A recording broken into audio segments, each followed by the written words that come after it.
நாட்டிலே நாம் கிட்டத்தட்ட முதலிடம் 2வது இடத்துல இருக்கின்றோம். அதற்கு என்ன காரணம் என்று சொன்னால் கல்விதான். உயர்கல்வியை நாம் தான் முதலிடத்தில் இருக்கின்றோம். இந்தியாவினுடைய சராசரி 28%. GER என்று ஆங்கிலத்தில் குறிப்பிடுவார்கள். Cross enrolment ratio. 18 வயதில இருந்து 23 வயது வரை உயர்கல்வி எவ்வளவு பேருக்கு கிடைக்கிறது என்பதை வைத்து இந்த கணக்கு போடப்படுகிறது.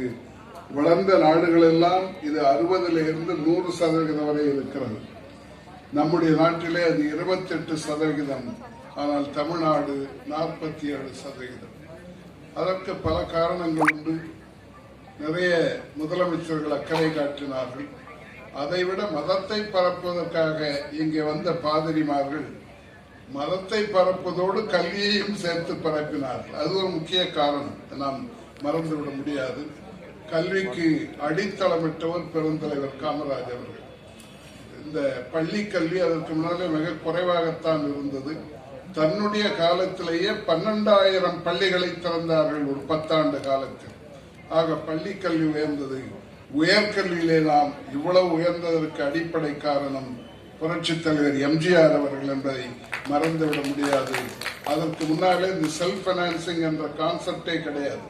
அந்த அவர்களே கல்விக்கு பணத்தை செலவழித்து படிப்பது என்பது அவர் காலத்தில்தான் அது துவக்கப்பட்டு இன்றைக்கு அவர் 8 கல்லூரிகள் கொடுத்தார்கள். அதில் ஒன்றுதான் VIT, வெள்ளூர் இன்ஜினியரிங் காலேஜ் என்று.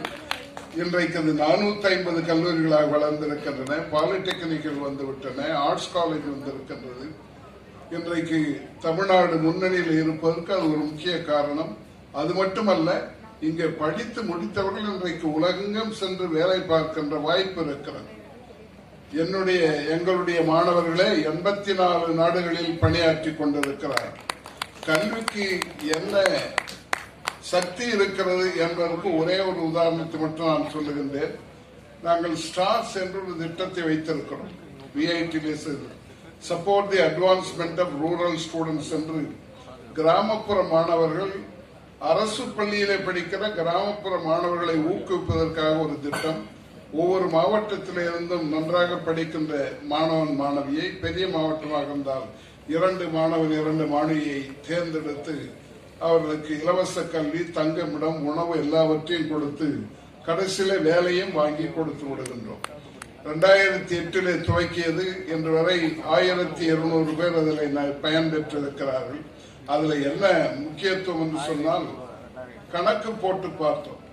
அந்த பையனோ பெண்ணோ மாணவனோ மாணவியோ வந்து சேரும் பொழுது அவருடைய வீட்டு வருமானம் என்ன, இவர்கள் முடித்து விட்டு போகும்போது என்ன வருமானம் என்ற கணக்கை பார்த்தால் சராசரி போட்டோம். அவர்கள் வந்து சேரும் பொழுது அவருடைய வீட்டு வருமானம் அப்பா சம்பாதிப்பது 8,600 ரூபாய் மாதத்துக்கு. இந்த மாணவர்கள் அந்த மாணவி படித்து முடித்து விட்டு வேலைக்கு போன பிறகு சம்பாதிப்பது 1,10,000 ரூபாய்.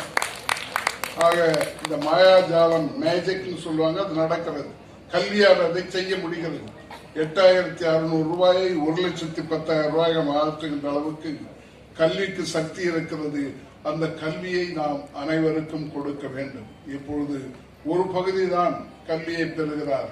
47% பேர் தான். மிச்சம் இருப்பொழுதும் கல்வி போய் சேர வேண்டும்.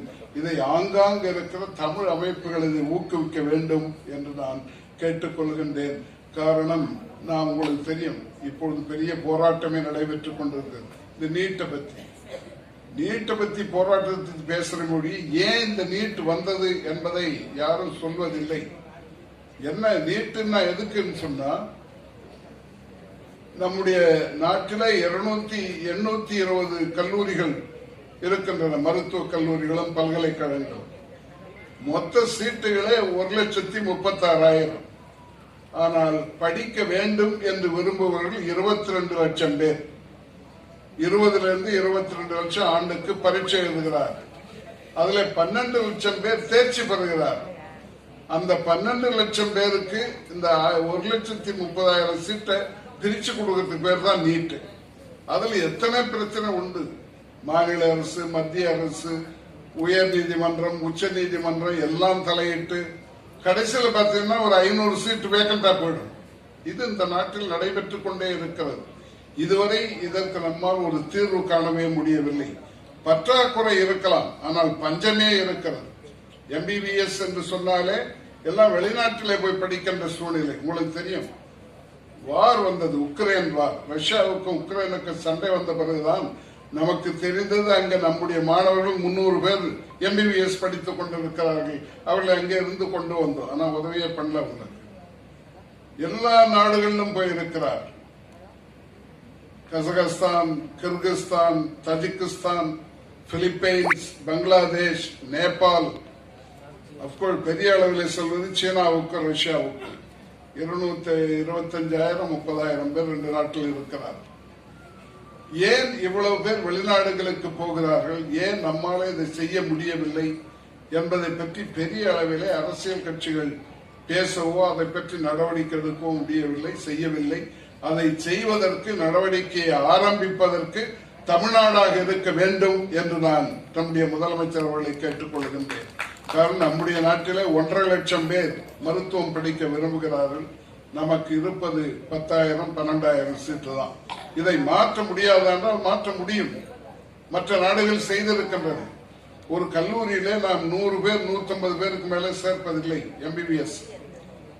ஆனால் அதிகபட்சமானா 200 250 கொடுக்கிறோம். அது கொஞ்சம் கல்லூரிகளுக்கு மட்டும்தான். ஆனால் இங்கிலாந்துக்கு போனால் 400 இருந்து 500 பேரை அவர்கள் சேர்க்கிறார். சீனாவுக்கு போனால் 800 இருந்து 1200 பேர் வரை சேர்க்கிறார். அப்படி நாமும் செய்தால், அமெரிக்கா இது இங்கிலாந்து மாதிரி போனா 3000 3 லட்சத்துக்கு மேல சீட்டு வந்துடும். அல்லது சைனா மாதிரி போனா 8 லட்சம் சீட்டு வரும். ஏன் இதை நம்மால் செய்ய முடியவில்லை? அதுல என்ன பிரச்சனை என்று, அது மட்டுமல்ல, இங்கே படிக்கின்ற மாணவர்கள் செய்கிற செலவும் வெளிநாடுகளுக்கு போய் படிப்பவருடைய செலவும் பார்த்தா ரொம்ப வித்தியாசம் இருக்கு. நமக்கு என்ன இந்தியாவில் செலவாகிறதோ தனியார் மருத்துவ கல்லூரியில் படித்தால் அதுல பாதியை விட குறைவாகத்தான் அயல் நாட்டில் போய் செலவு செய்கிறார். இவைகளெல்லாம் மாற்றுவதற்கு அரசு பெரிய முயற்சியை எடுக்கவில்லை. இது மத்திய மாநில அரசுகள் சேர்ந்து செய்ய வேண்டிய காரியம். காரணம், இந்த கல்வி என்பது ஒரு காலத்தில் மாநில பட்டியலில் இருந்தது. 1976 இந்திரா காந்தி அம்மையார் காலத்தில் அரசியல் சட்டத்தை திருத்தி இதை பொதுப்பட்டியலுக்கு கொண்டு போய்விட்டார்கள். அரசியல் சட்டத்தில் 3 விதமாக அதிகாரம் பிரிக்கப்பட்டிருக்கும். Union list, state list, concurrent list என்று மத்திய அரசுக்கு உட்பட்ட அதிகாரம், மாநில அரசு